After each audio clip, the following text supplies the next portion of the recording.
George Parr, you are an investment banker. I am, yes. Yes. Could you explain the credit crunch? Certainly.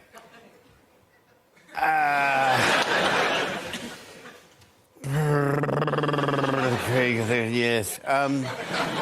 Well, as I say, the banking structure is very delicate. It's a delicate machine, and it needs something to oil it with, like milk. You oil the machinery with milk? Yes, you need something that you can pour into a cup and drink, or you can give it to somebody else to drink, or you can take it away, or you can put 2 straws in it and you can share. Yes. And what happens, you see, if somebody suddenly says, out of the blue, I'm not going to take any of your milk because I might think it's off.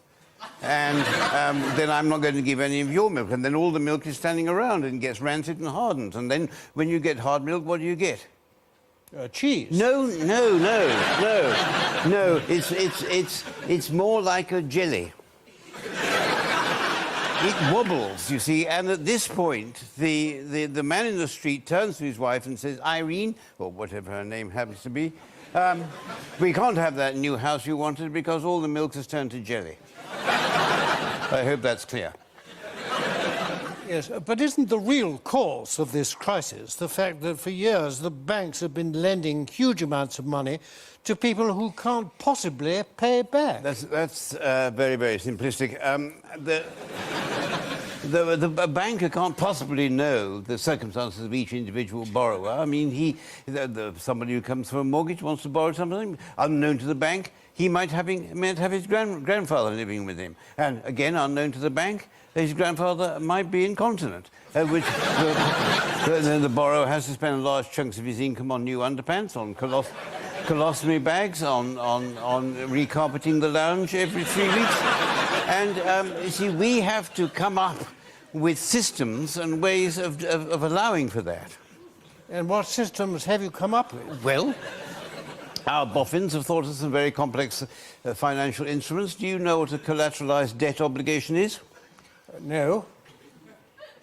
Do you know what a structured investment vehicle is? No. That's a pity, neither do I.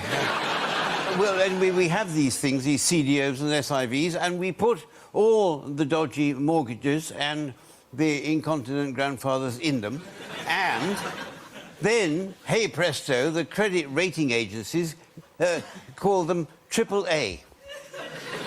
And what does that mean? It means almost zero probability of loss. And what happens next? What happens next was that the word almost came to haunt us, rather. Well, it was ghastly because at 4 o'clock my CDOs were AAA. At 10 past 4, they were all junk and they'd gone into EOD. EOD? Event of default, which meant they were WBA. WBA? Worth bugger all. So what are you going to do about it? Well, of course, the market and the city is very resilient, very innovative, very, very wise. And it's always found the big idea. And what is the big idea? The big idea this time was to all go and have breakfast with Gordon Brown and then to completely ignore anything he asked us to do. But at least we got a free breakfast. I mean, this is the worst crisis in the finance that we've ever had. Yes. I mean, a couple of weeks ago, there was a rumour that the Halifax Bank of Scotland had run out of money. HBOS, yes. Yes, and that would bring the whole system down. Yes, but that rumour was found to be false. Really? Well, I've heard a rumour that the rumour wasn't false, the rumour was true. What?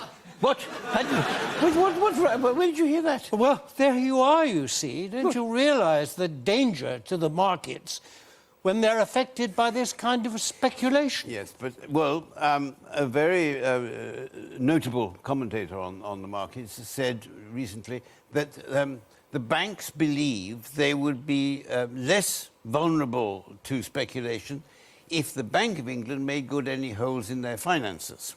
So what you're saying is that you can ask for any amount of public funds at any time you want. No, that would be ridiculous. No, we did that. We asked for the Bank of England to swap their real money with these CDOs and things which have all the incontinent grandfathers in it. So the situation is that if you make profits, you keep them, and if you make losses, we pay for them.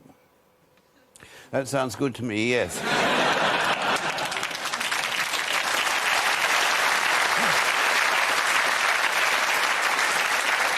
But you must realise that in return for all this public money, you're going to have to accept much tighter regulation. Oh, no, that's out of the question. No, I mean, that would fly in the face of the principle of free markets, which has been the basis of New Labour's economic policy for the last 11 years. But you're going to have to change. You have no choice. Well, yes, we do. We can, people like me earn millions of pounds a year. We can go abroad and work. We can go to the United States and work. But they have their own people ruining their financial system. They don't need any more. Well, all right. OK, if we are going to be regulated, we'll do it under one condition. Which is what? That the people doing the regulation are the Financial Services Authority.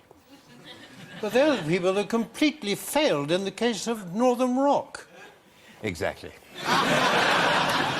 And I am going to move my bank's headquarters to the Shetland Islands. For what reason? Well, if the SFA weren't prepared to go to Newcastle to check on Northern Rock, they're certainly not going to go up there, are they? George Clark, thank you very much.